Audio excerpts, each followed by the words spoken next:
Thank you for making time. Yeah. This is a crazy, crazy time. Congratulations on your induction into the Hall of Fame. Thank you. Maybe as obvious and well-deserved an induction as we've seen, but at the same time, still, I think for fans was so cool to see. When you look back on your career in the ring, let's start there. What is the greatest accomplishment for Triple H as an in-ring performer? Oh man, greatest accomplishment. I don't know. It's a funny. I don't think of it in that manner. I think I had this career that I was fortunate.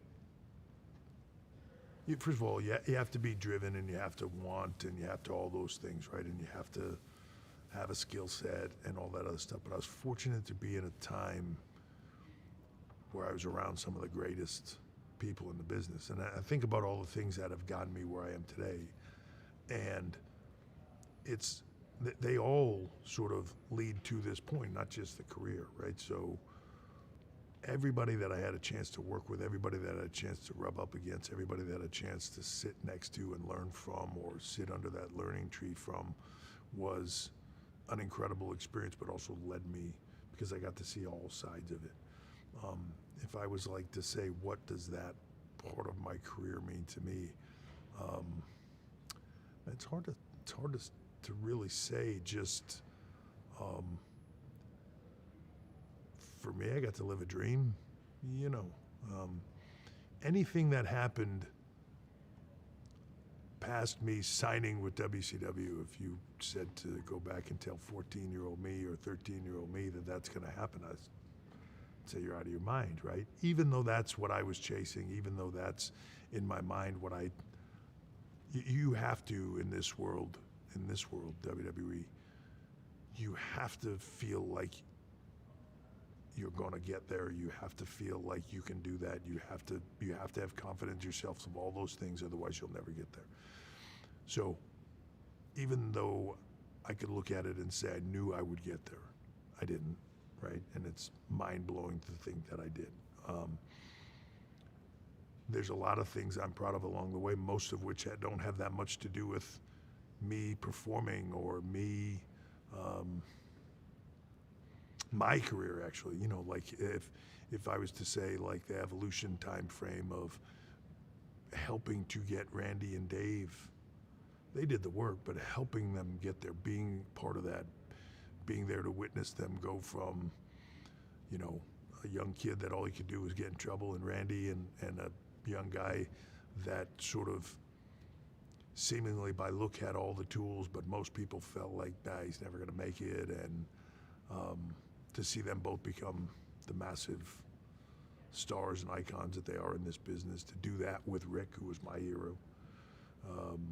And helping Rick find himself along the way. Helping Rick find himself along the way. I look at that career and that's certainly a highlight. I don't know. There's just so much stuff there. Is there one match, like when you go to bed at night, if you think about, because you're never going to perform in the ring again. Yeah. If you ever miss it and you dream about it, like is there one particular match you kind of think about? I think the Foley match in 2000, Street Fight, especially because of what my character was going into that, the Greenwich Snob, the Blue Blood, right? All the things that led to that. That was a match that sort of put me on the map as being tough enough to survive at the upper echelon of WWE. So in many ways, I look at Mick Foley as a guy that helped make my career. He was such a great performer, but had that perception of incredible toughness, the guy that would go through anything, right? Like if you were going to hang in that world, going at it with Foley in that kind of street fight or death match, whatever you want to call it, was a big deal. So that helped make it. Any of the stuff I did with Shawn was always a highlight for me because we were so close, and it was like whether I was with him in DX or standing next to him in DX or working against him, there were so many times where he and I just did stuff. I think we wrestled once on Raw for 45 minutes, and we knew what the finish was, but that was it. Like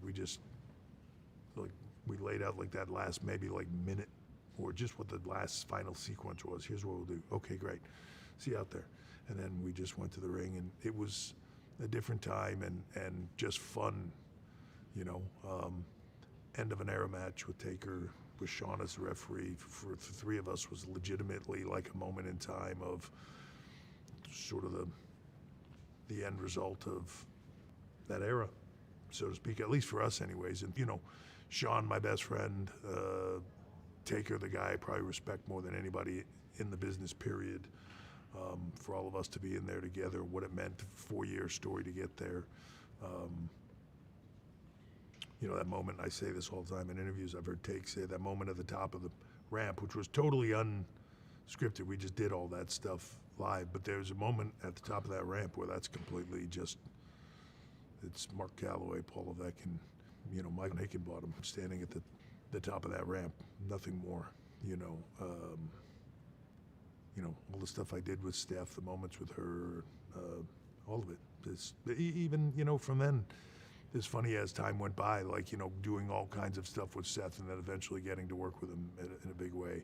All the stuff that we did with Roman and then getting to work with him at WrestleMania in a big way, where these were guys that I was there when they were in developmental in NXT and trying to get them, help them figure all this out, because it's a lot to figure all this out and get them to where they are in their careers. They did it, but like, to be a part of that, there's so many of those moments that were incredible.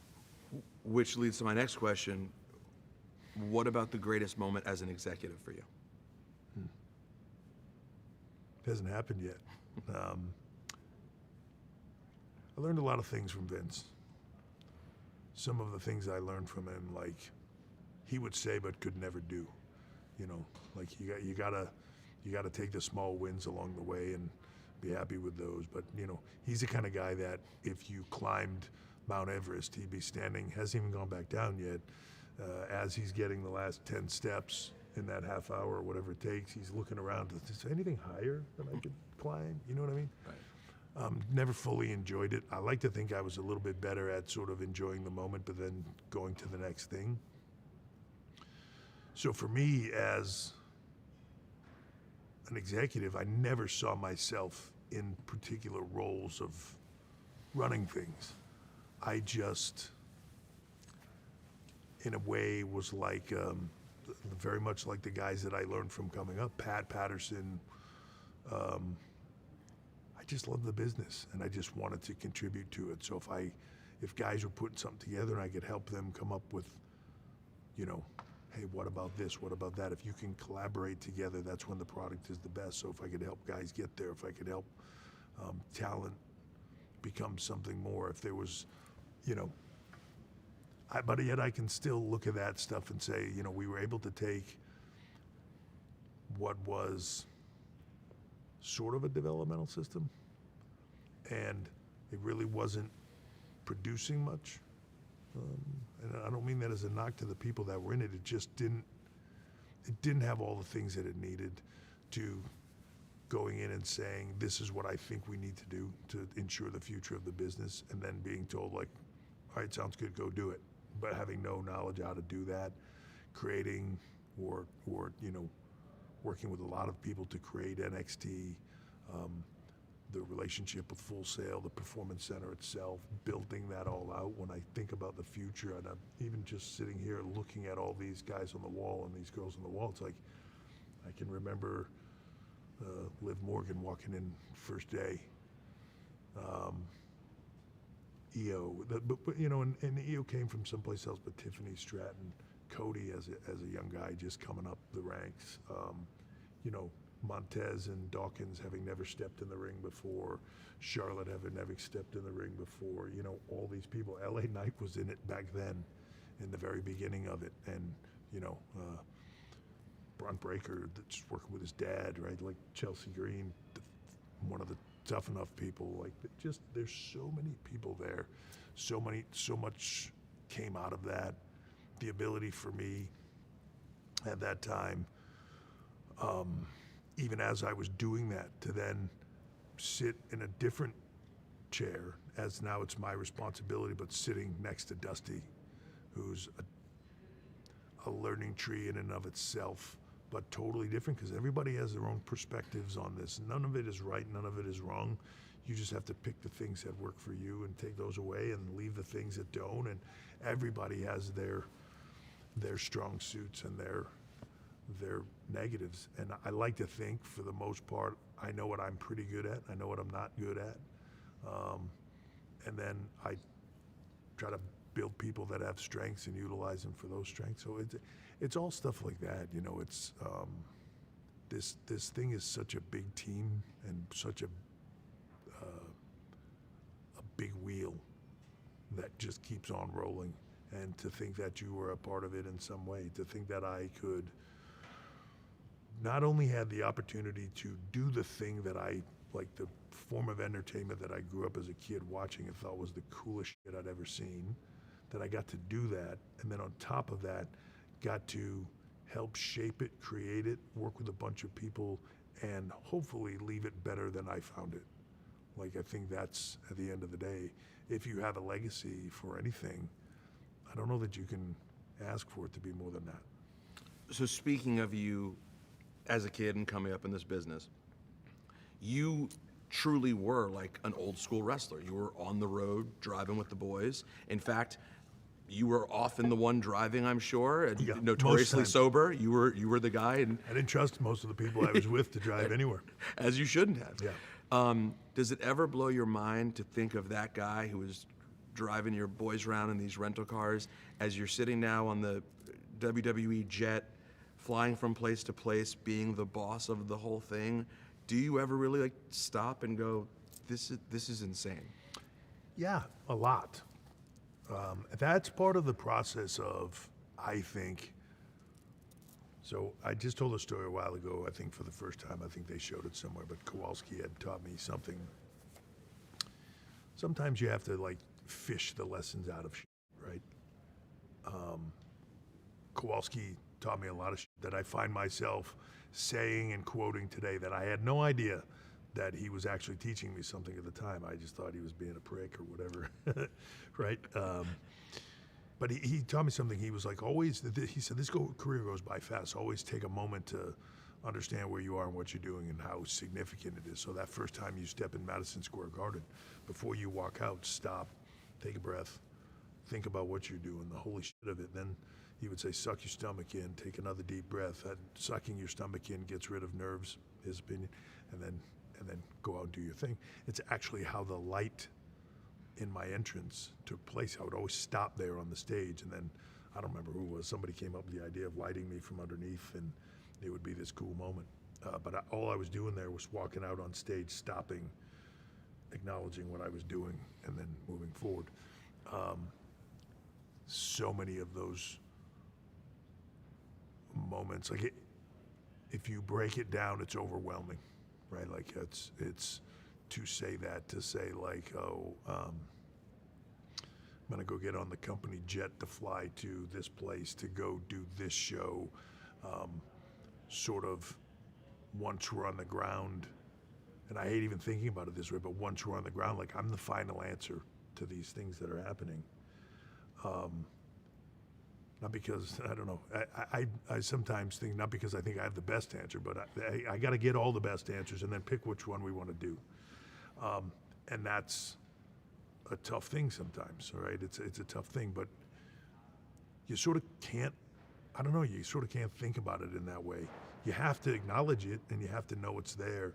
But there are so many things in my career and so many moments in time that if I said, geez, go back and tell 13-year-old me that, flash forward, this is what you'll be doing. It's not realistic. It's not like I'd be able to, no way that's true. No way that's accurate. No way that's, the people that I was around, the people I learned from, the people that,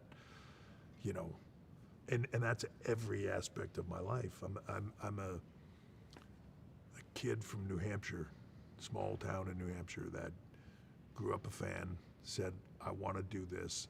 And then just, you learn from people that you idolize along the way. Schwarzenegger used to always talk about, like, just, he's a kid from a small town in Austria that just set a plan, and in his plan, he was like, I'm gonna start bodybuilding, then I'm gonna figure out how to get to America, and I'm gonna become the greatest bodybuilder of all time, then I'm gonna become a movie star, I'm gonna be the biggest movie star ever, and then I'm gonna get into politics, and then he had all this stuff laid out of what he wanted to do, and then just systematically knew the things that he needed to do every day to take him one step closer to that. And I sort of always found that lesson intriguing. Like, you don't have to make this massive jump to the next place. You have to do that consistency over time, that knowledge of, here's the next step, here are the things I got to do to get to that, keeping this in mind, but knowing I got to get up today and I got to go to the gym. I got to get up today, and every bit of food I put in my mouth or things that I drink has to get me to a furthered place along that. And if you do that over time, it's compounding interest, and the success follows. But I think then to look back at those things individually years later, it's overwhelming, and you can't really think about any of it, right? So it's all surreal. It really is. It's all surreal. You have to keep it in perspective, and you have to, there are days when there's something wrong with your private plane, and you're like, damn it, this piece of plane, and you're like, this is a wonderful problem to have. My private plane is going to be late, or,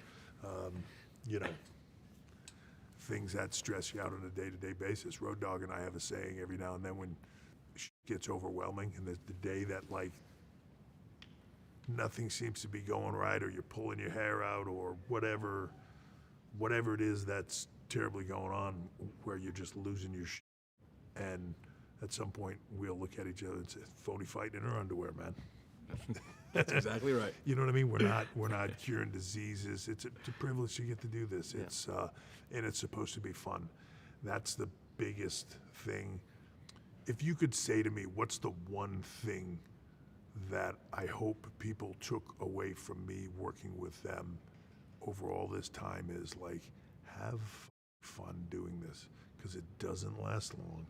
You get to do it. It's amazing. Like, if anybody goes back and tells themselves at any point in their life, hey, you're going to get to go out on TV every week and be this wrestler that, does these crazy things that the whole world looks at and thinks are amazing.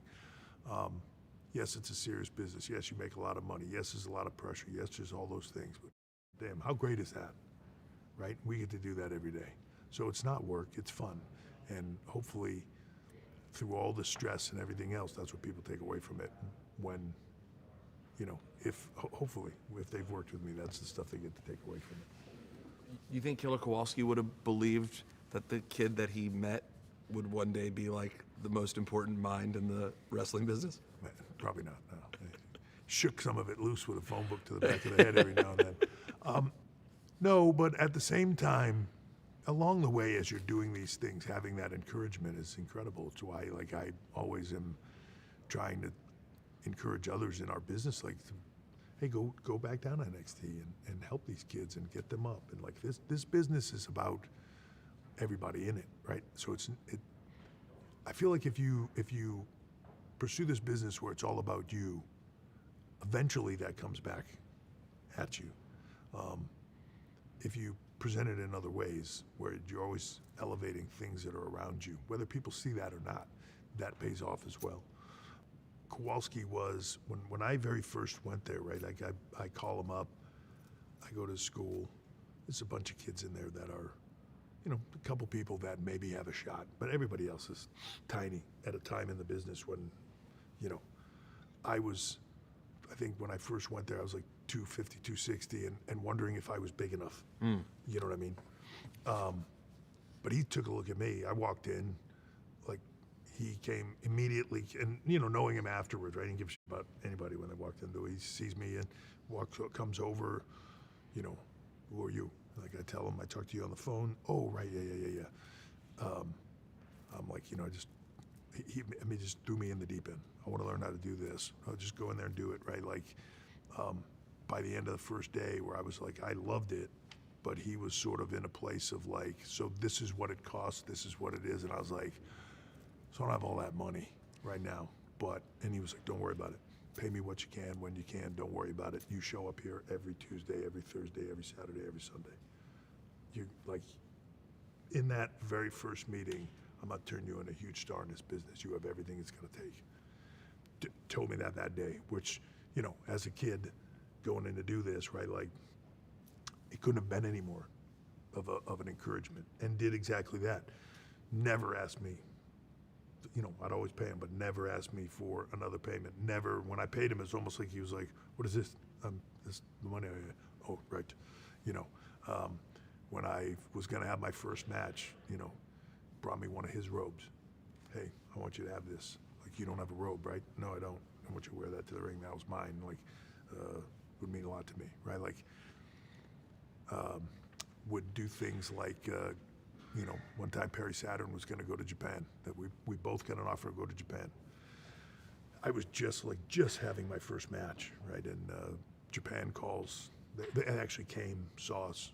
They offer me and Perry a spot in Japan. He tells Perry, "Yep, you can go." Tells me, "Nope." Like, shouldn't I get that experience too? I mean, it's real money. Like, then they want me to go do this, and he's like, no, and was pissed that I was even questioning him, but was like, Perry can go do this. They're gonna go beat the fuck out of you guys. Perry can go over there and beat the fuck out of him. He'll come back. He'll be different, but they're ripping him off. They're not paying him enough money. You don't go anywhere for the money that you should make. You don't go anywhere where they're gonna fuck with you. You're gonna be a big star. I'm protecting you from them. I'm protecting you from everything else in this business. You just do what I tell you to do. And that was sort of the thing. And it was that he was that way, like, until I got the offer to go to WCW, which he was like, take it. Promoters would call, these guys can go. You? No. I don't like that asshole. He rips people off. I'm not sending you there to go fuck with him. You just, no. He's too big. He's going to be a big star. You can't have him. So in some ways, he may have actually guessed that you were maybe not turn out in this position, but he knew something. Think he thought there was something enough there that I'm going to make it simple. When I came to tell him that, hey, I have an offer to go to WCW, I don't think he was happy because it meant I was moving away from him, but he was like, that's great, amazing. Did WWE, did they not talk to you yet? I said I hadn't heard from them. Meanwhile, they had seen me, and Pat Patterson, like a week later, Bruce Pritchard just showed me a picture on the internet. Somebody recorded the match I had that night, and as I'm walking out on my entrance, I see Bruce and Pat and maybe Jerry Briscoe sitting in the crowd as I'm walking out. Right, he pointed it out to me. I was like, "Oh shit!" I knew they were there, but I went out and I said, "I was told you guys were there to see Ron Reis." He said, "Actually, no. We came to talk to you. Ron was there. That was a favor to Stud, but we were there to talk to you." And he said, "Pat talked to you right after the match was over." And I said, "Exactly." I went. Pat was there waiting for me when I got back. Pat said, "We heard you signed with WCW." I said, "I didn't sign anything." Oh, I said, "Yes." He said, "What did you sign?" I said, I haven't signed anything."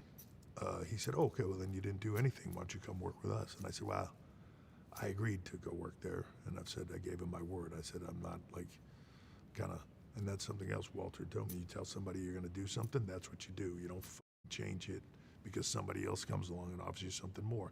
Stick to your word. It's the only thing you got in this business.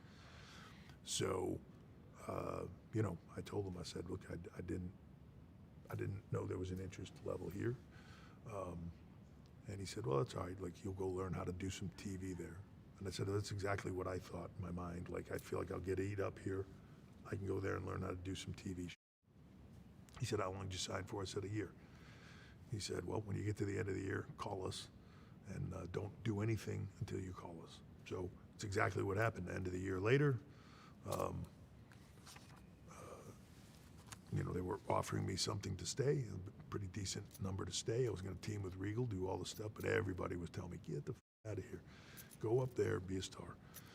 And I called J.J. Dillon, and J.J., they brought me up. I had a meeting with Vince, who was, in my mind, I was going to go meet Vince McMahon. He's going to be like, great, want to have you come in. And this whole thing, I went up there. It's like he had no clue who I was. And talked to me for 5 minutes. I was like, oh, well, thanks for popping by. You know what I mean? And I left and was like, well, that wasn't as magical as I had imagined, but I guess I'll stay in WCW or something, because it didn't seem like he was that interested. But JJ kept saying, hold on, don't do anything. I left. I had gone overseas, then came back, and then worked pay-per-view with Alex Wright. And then the next day when I got to Chicago, I landed, and at the time there's no cell phones or pagers or whatever yet. So somebody from the office came over and was like, hey, your mom's been calling the office all day long trying to get a hold of you.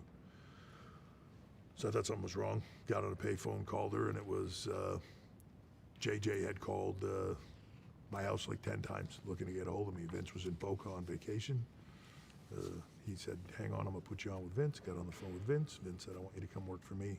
I saw you last night, or whatever, when the pay-per-view was, and I want you to come here. It's, the way shit happens, sometimes it's just amazing. But you go back and look at it's just how it got you where you are, You talked about guys driving guys around. I think all the time how easy it would have been for me to make a left turn on some of that shit and go down the same road all of them are going down. Yep. Everybody pressuring you, everybody. I was like the only person here that didn't drink or do other things, right? Like, would have been so easy, but I just never did it. And once I was with those guys, they sort of never, they're like, great, you don't want to drink or do drugs? Great. Perfect. At nighttime, you can drive. Right. And I still went out with them every night. I still did all the other stuff with them, but like just never, that stuff went away. So I don't know, just you think about how things turned out, it could have always gone a million times differently. It's all about choices. So, which brings us to a superstar right now who's having an incredible time, and that is Jey Uso.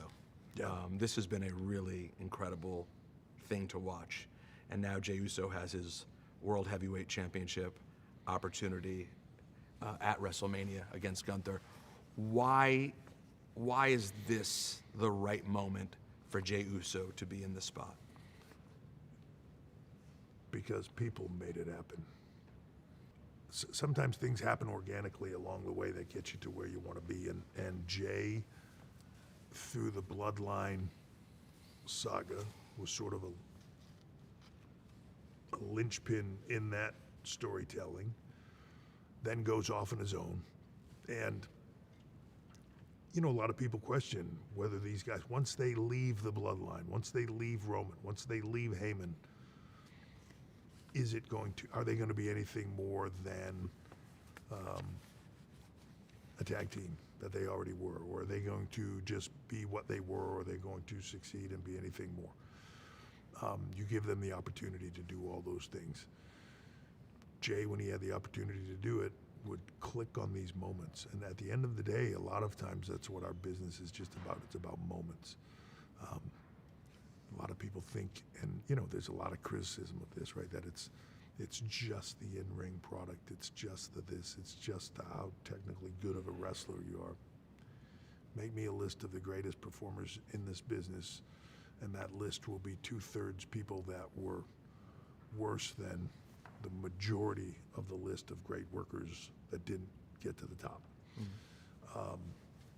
Jey has great athletic ability, and the things he does in the ring, he does well. Is he the most technical guy here? No. Is he the greatest performer on the face of the earth in ring? No. But he has a charisma and a likability that he lets people in and they want to see him succeed. So when you walk into a building with 10,000, 30,000, or 60,000, and he walks out, and that whole place is doing his entrance with him, and is hanging on everything he does, and are hanging on his words, and are hanging on his moments, right? That's what it takes to be a top guy. It's about box office. And Jay is proving what he said he was, which is main event Jey Uso, whether some people like that or not, right? There are people like Gunther that believe the in-ring is what matters. So he's either going to beat the entertainment out of Jey Uso, or Jey Uso is going to survive all of that and prove that the box office is where it's at. I do think you tapped into something with him, though, too. People are mistaken. The people on the internet who think it's all about a catchphrase. The yeet thing is a fun thing, but it's about the light behind the eyes of Jey Uso. Yeah.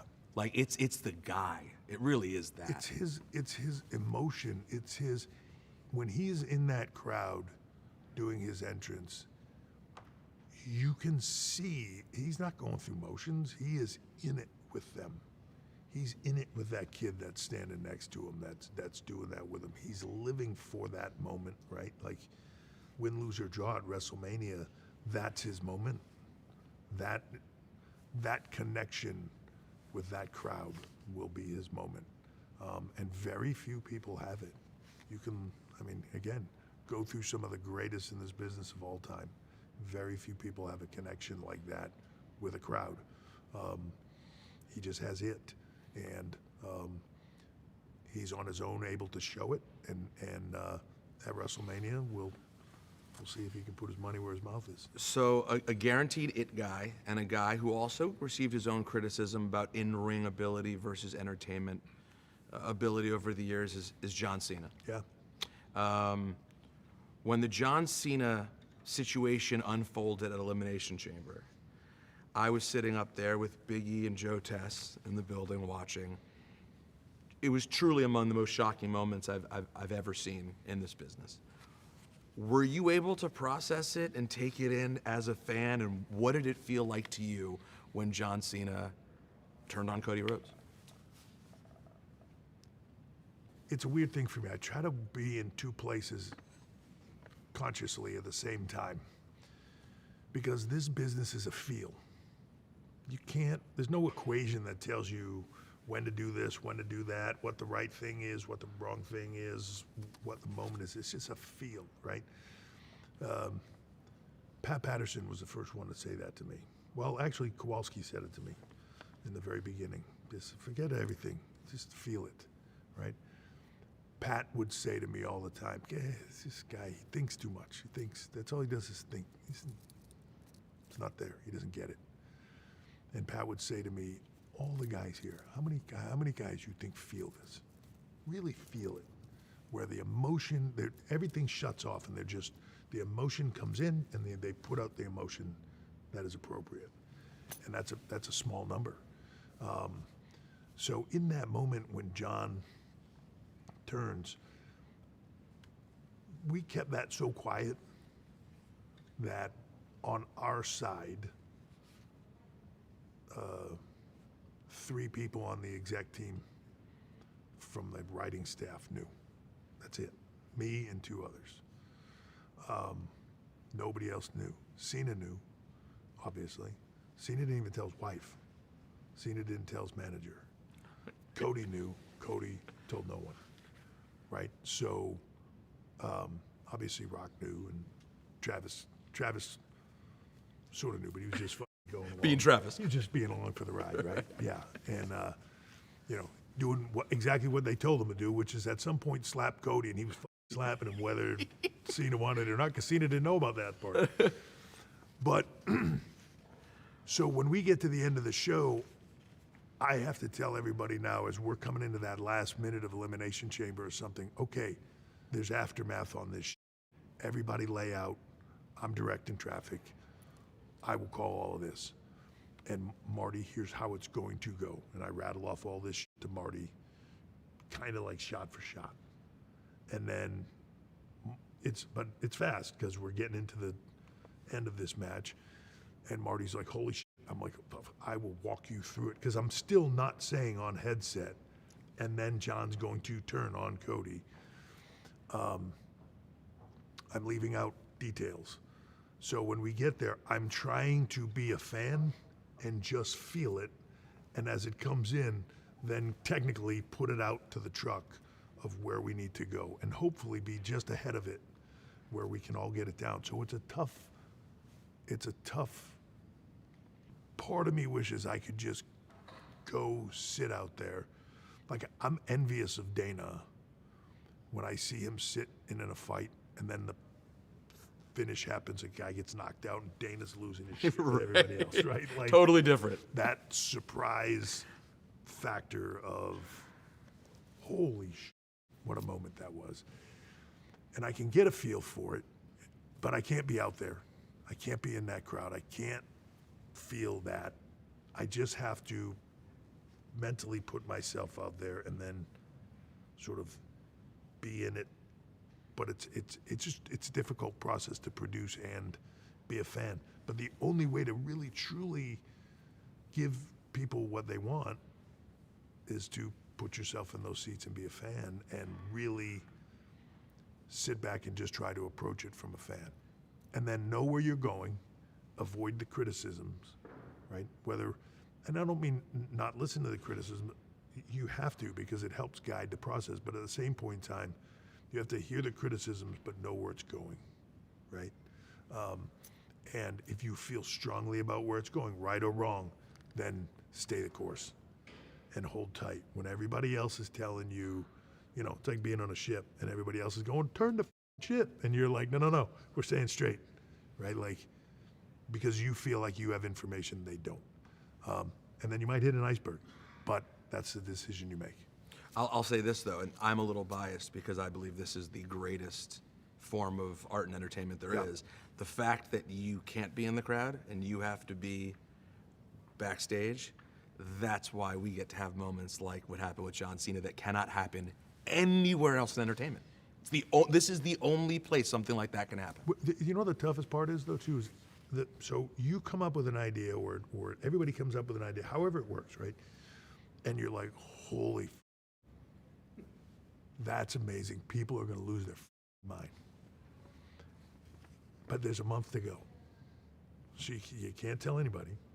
But the more you start thinking about it, the more, as you get closer to the event, you start thinking, I don't know, is that any good? You know what I mean? Would happen all the time when guys would be working on matches. It's why I didn't like putting shit together too far in advance, because you put something together, by the time you'd start getting close to doors and stuff, you'd be like, does this suck now? Or we thought this was good 2 hours ago, but I feel like it sucks. Right? And then, no, I think it's pretty good. You start running it by somebody else and get their opinion. And this will sound defensive. Every critic that is out there, I wish I could tell people, off being a critic. Be a fan. Go watch this and be a fan. If I tell you go to the movies and watch this movie, I saw it's really good, and you just go to the movie as a fan, you watch the movie, you have one opinion. If I tell you, hey, go see this movie, but can you give me a one-page detail, like things on what you liked, what you didn't like, and if it worked for you or didn't work for you. You watch it totally differently, right? You watch the product totally differently. It ruins it for people. The world was so much better when nobody knew, and you just watched it. And now when and like, they go out and they try to ruin the surprise, and I get it, that's their business, and they try to tell you the shit that's going on in the inside. You just ruin it for people. The business that feeds you, you're now ruining it for people and lessening their enjoyment of it to a large degree because you're telling them all the shit, right or wrong, that is going to happen. The biggest thing I see right now on the internet is people thinking, oh, and then they're going to do this. Yeah, no, we're not. You know what I mean? And then The Rock's gonna show up, and he's gonna do this, and he's gonna have the greatest match with this guy of all time. Well, except for his movie schedule, which doesn't permit him from doing anything in this time. But I have to say, among the great things you've done as an executive, something happened. The clamps have been put down. Stuff is not getting out the way it was. There was a period where it was bad. It used to drive me insane. Yeah, we try, and there's still where I'm like, talk about something, and the next day I see it. I'm like, what the? How? Who? Like, I want to smack someone. Like, how did this get out today? There are some that I see that I realize, okay, that's accurate, but they're just guessing. Right? There's 5 different ways they could have gone, and by next week it'll be something else. The memo that came out that said Drew McIntyre was going to win the Elimination Chamber, and now everybody believes that that's like, okay, great. Yeah. But setting yourself up for unbelievable expectations. I think about it when I, like when you're similar age, right? Like when Darth Vader said, "I'm your father," right? Like, holy shit. Imagine if that, like a month before, had leaked out and was like, no, he's really his dad, and that ruins the whole concept of the movie for you. And it's so difficult to keep that stuff tight in the information age with the internet, and things like that. So, the Cena turn, the fact that nobody was saying, and then John Cena turns heel. It's crazy, considering how much speculation there had always been. Yeah. On my podcast the week before, I didn't make any mention of the idea of it, which goes to show how well it was done. But you just talked about sort of protecting the business and things of that nature. But we are in a new era. Yeah. And now there's actually a new Netflix series Yeah. that's going to really go inside. Well, Where do you draw the line of... Here's the thing. I think ruining it happens before. Telling me after doesn't ruin it. It tells me how it was made, right?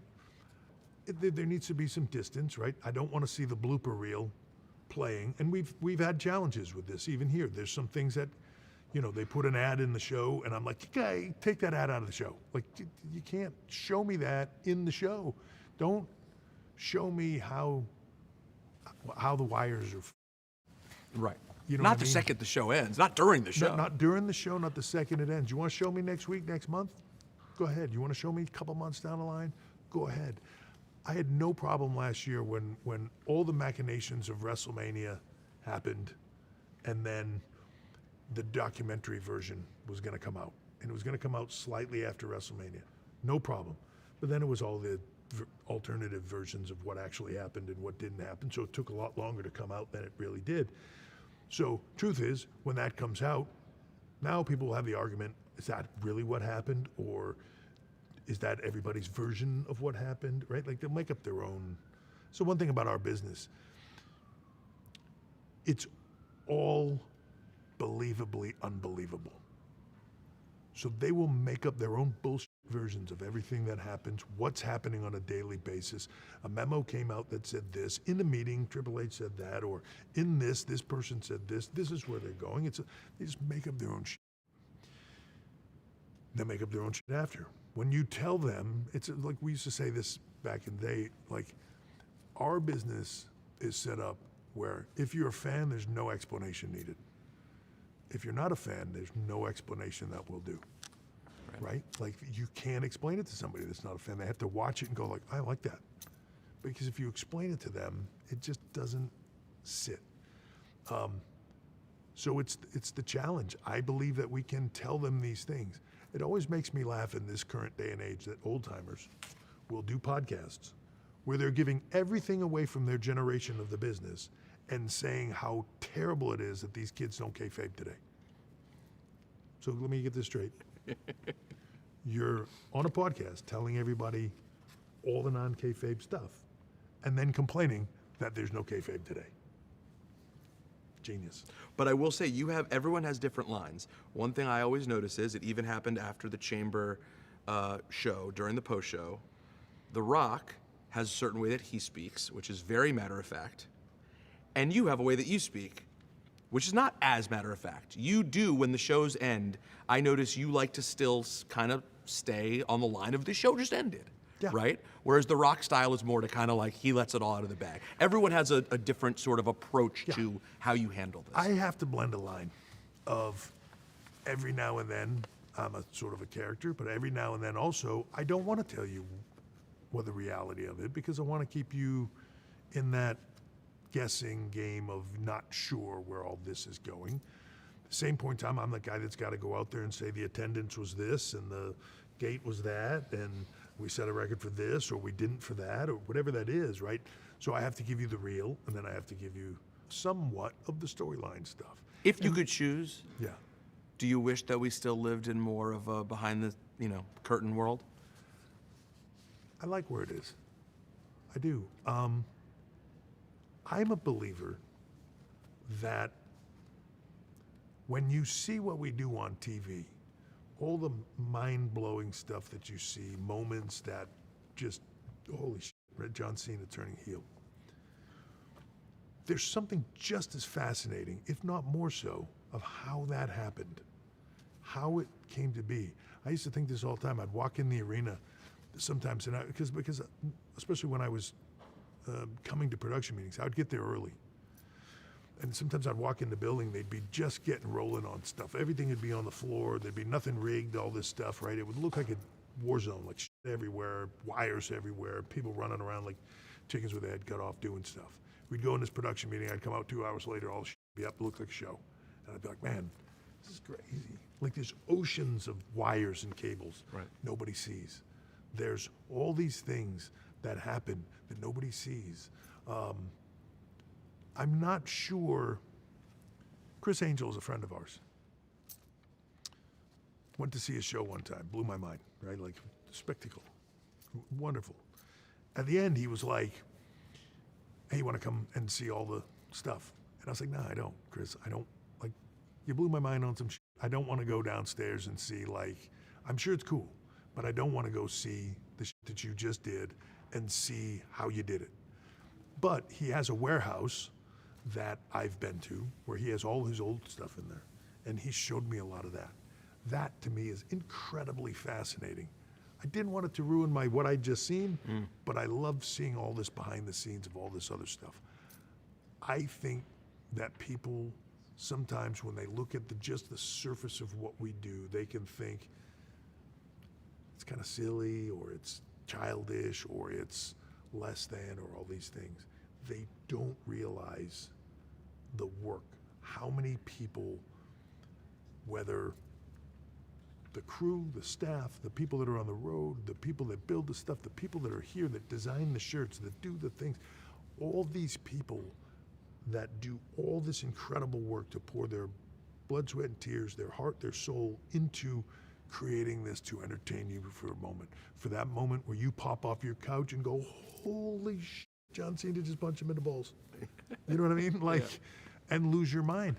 Those are the moments we all do this for. But it takes an army and it takes an incredible amount of work. So to me, I love the fact that we can go show, man, that F1 series that is out. I was just talking to my nephew about this last night when he was at my house. He watches that show religiously. He's never watched an F1 race. Wow. Doesn't really care about the racing, but finds the show fascinating.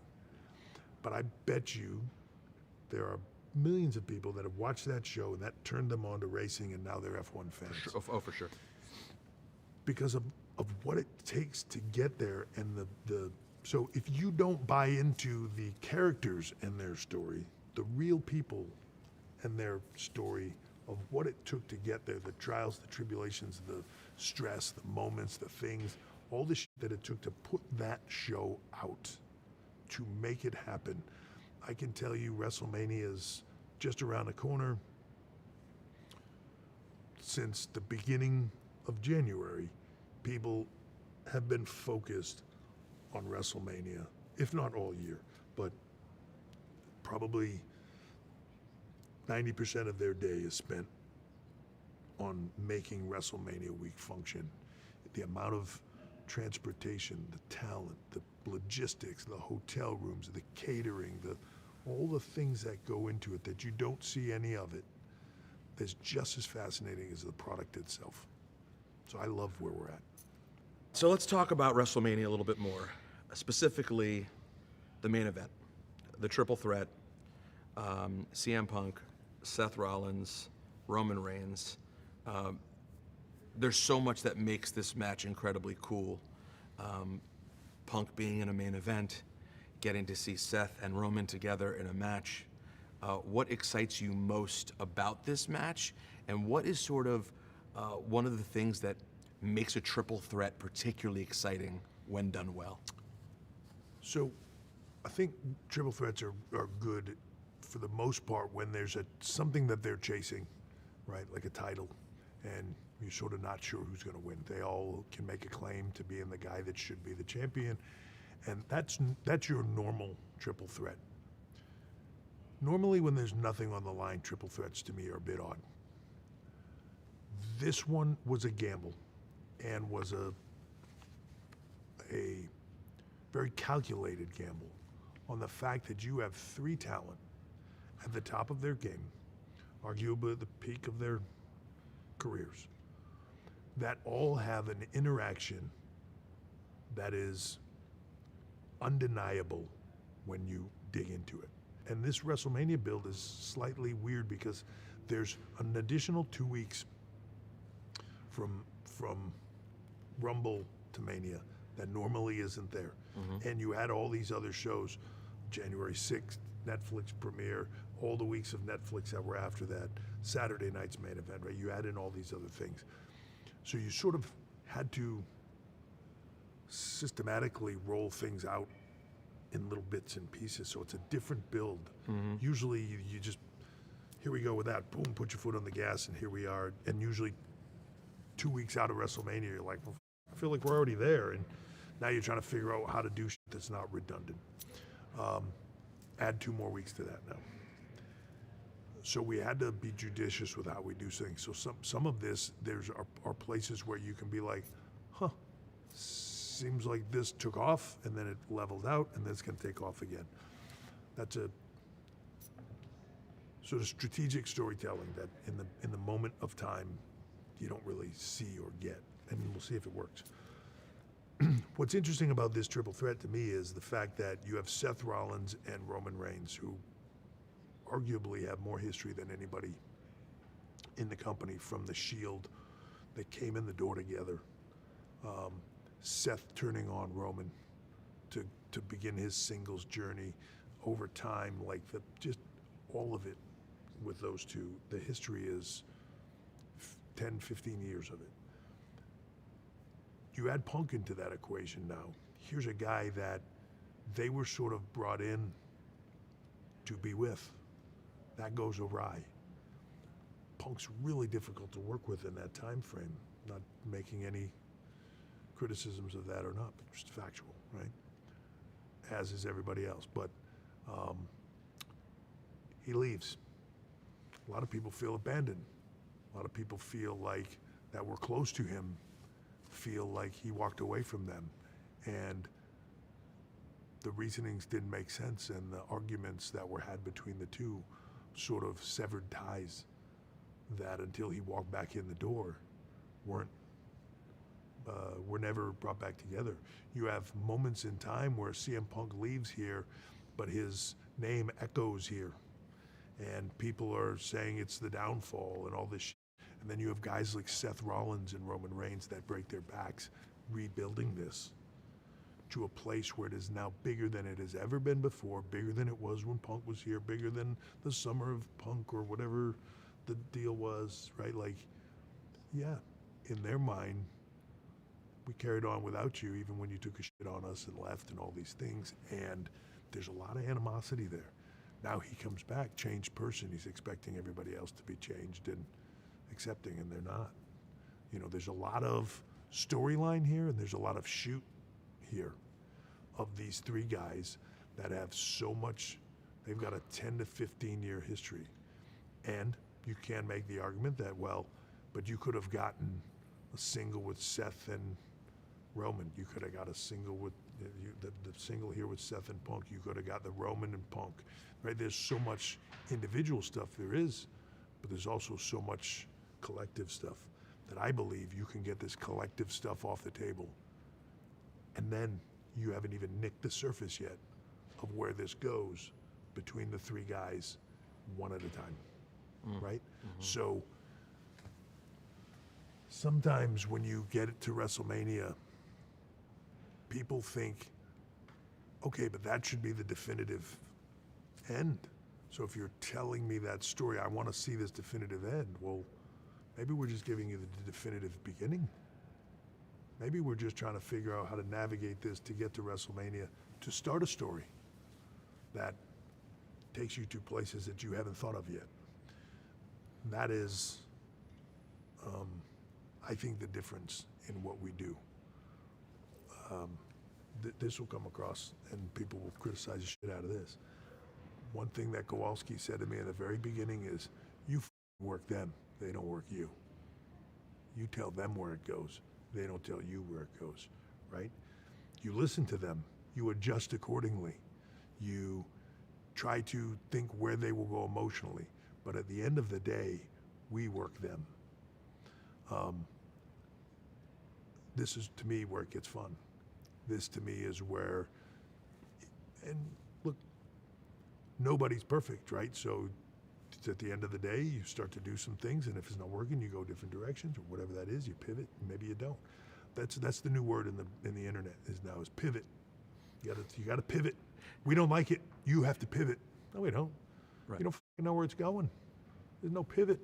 It needs to happen because we know where it's going.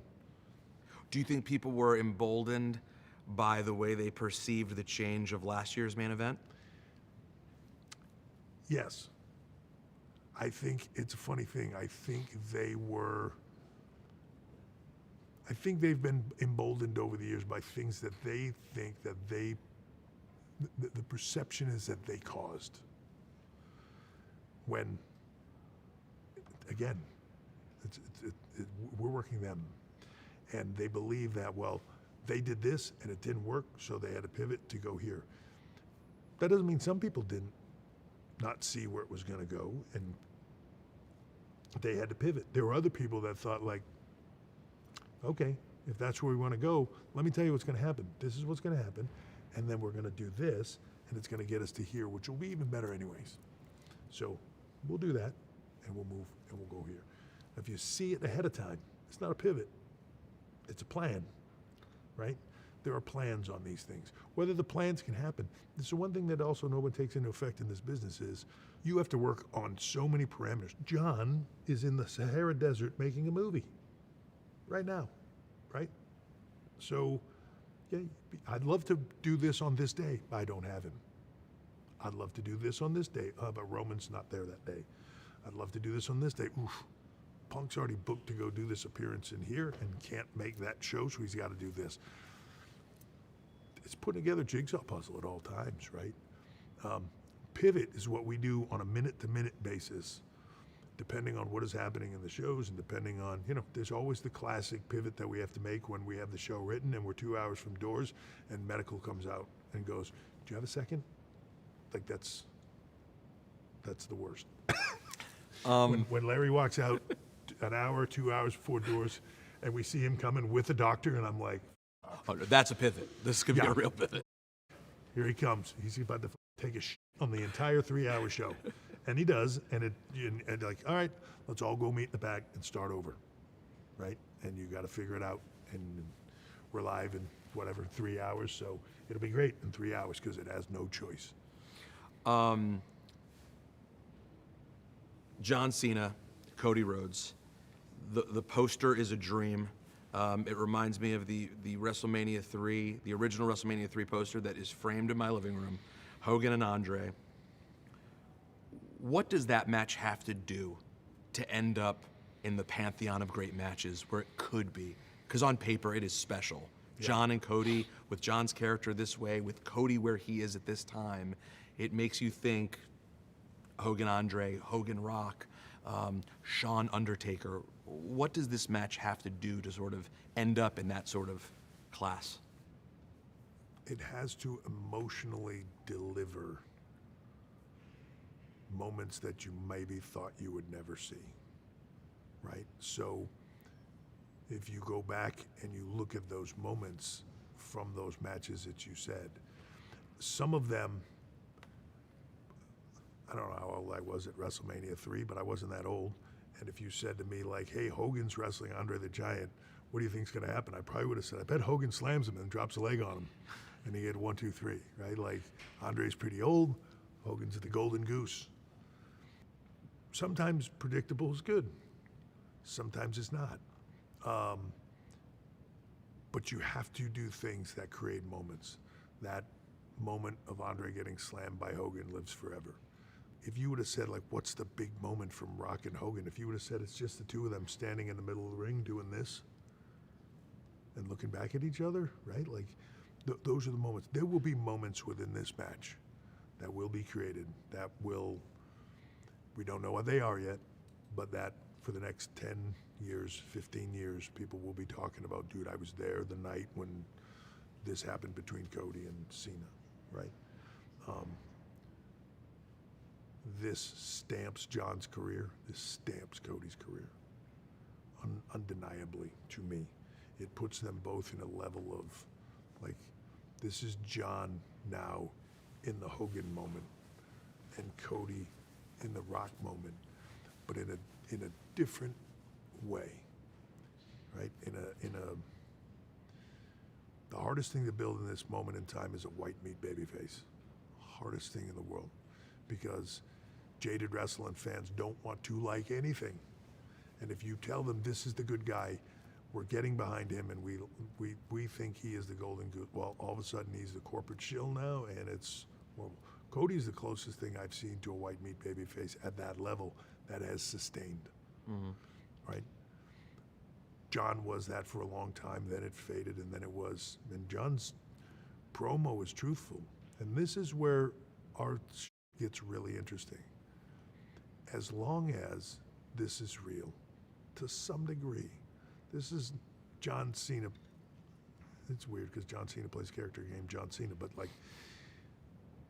this is, there's a moment where you hear all the things that Cena is saying and go, well, he's got a point. We did shit on him for 15 years, and it did bother him for a long time, and it did, like, there's a lot of real to everything that John is saying to Cody, and there's a lot of real of everything that Cody is saying to John of, he was his hero, his role model. There are things I see Cody do every day that I think he's, I don't want to say he's emulating or copying John, but he is doing this off lessons that he learned from John Cena, right? Of how to carry himself, how to be a pro, how to be the first guy in, the last guy to leave, the hardest worker by far in the room, right? Like, there when he doesn't have to be, every show, everything, like, you call Cody at the last second, I need you to be on a plane in an hour, so-and-so just backed out of this appearance, it's important, I need you there in an hour. I'm out the door, right? It's just what he is. He's not a fuck up. He's not gonna make you regret. He's not gonna make mistakes. He's right. It's all there in front of him. That's all the shit that goes into being a top guy, and they haven't choked on it. And now we're giving him a reason now to go up against the biggest name arguably there's been in the last 20 years in the business, and let's see where that goes. So it's inconceivable that they don't create moments. What those moments are yet, we won't know until we start to put it together, and we'll know when they happen. But it might not be the one that you thought that's going to be the moment. There's going to be another moment somewhere else where you're like, holy shit, that's going to live forever. Involved in that match in so many things has been The Rock. It's 2025, and the final boss is a big player on WWE television, which is pretty cool. What does having him around do for WWE creatively and business-wise? And also, don't you ever get sick of hearing him just final boss, final boss, final boss? He is. He's final boss.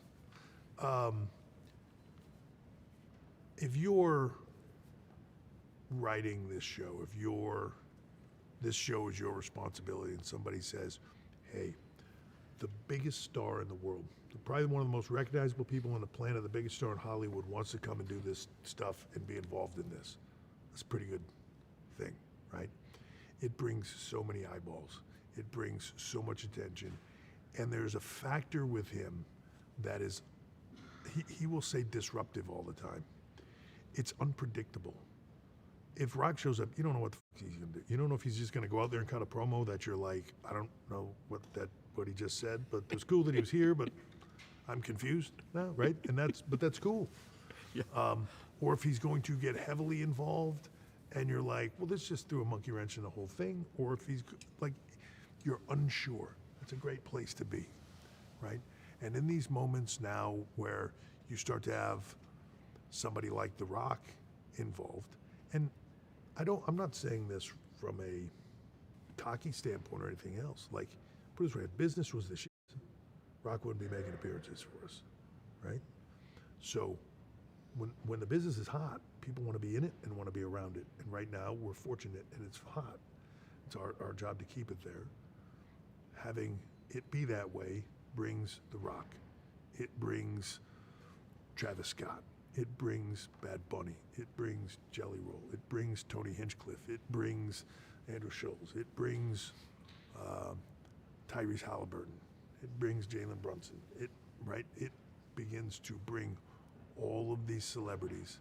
It's one of the things that we deal with here on, like, seemingly daily. I get a call that says, hey, this person wants to come to the show. What will we do with them? And I'm like, get them tickets, right? Like, I can't make the show all about them, right? Like, and I'm thankful they want to be involved. If I have the right idea, we'll plug them in, but I can't force stuff to include people. But that is the beauty of what we want to do. We're not just having people come in because they want to, they got a show they want to promote or something like that, which is great too. Right now, it's just people want to be in the show and be a part of the show and be a part of this. It's a cultural movement. It's a part of the zeitgeist right now. It's such a big thing that's happening, and you know, like the John Cena moment of John Cena turning heel. I laughed and told the story the other day. You know, my mother-in-law Linda called me.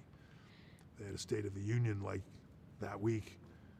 As she's walking out, the press is all shouting questions, and the one person shouts at her, "Linda, just curious, as the Secretary of Education, what do you think about John Cena turning heel?" Like that is the news moment, right? It was everywhere. It was top story on SportsCenter. It was top story.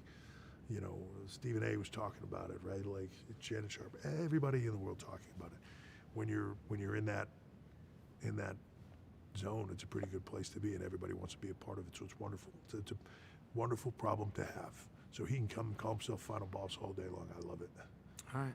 I want to see how that plays out over time. Thank you so much for making time. Sure, man. Happy WrestleMania. Thank you.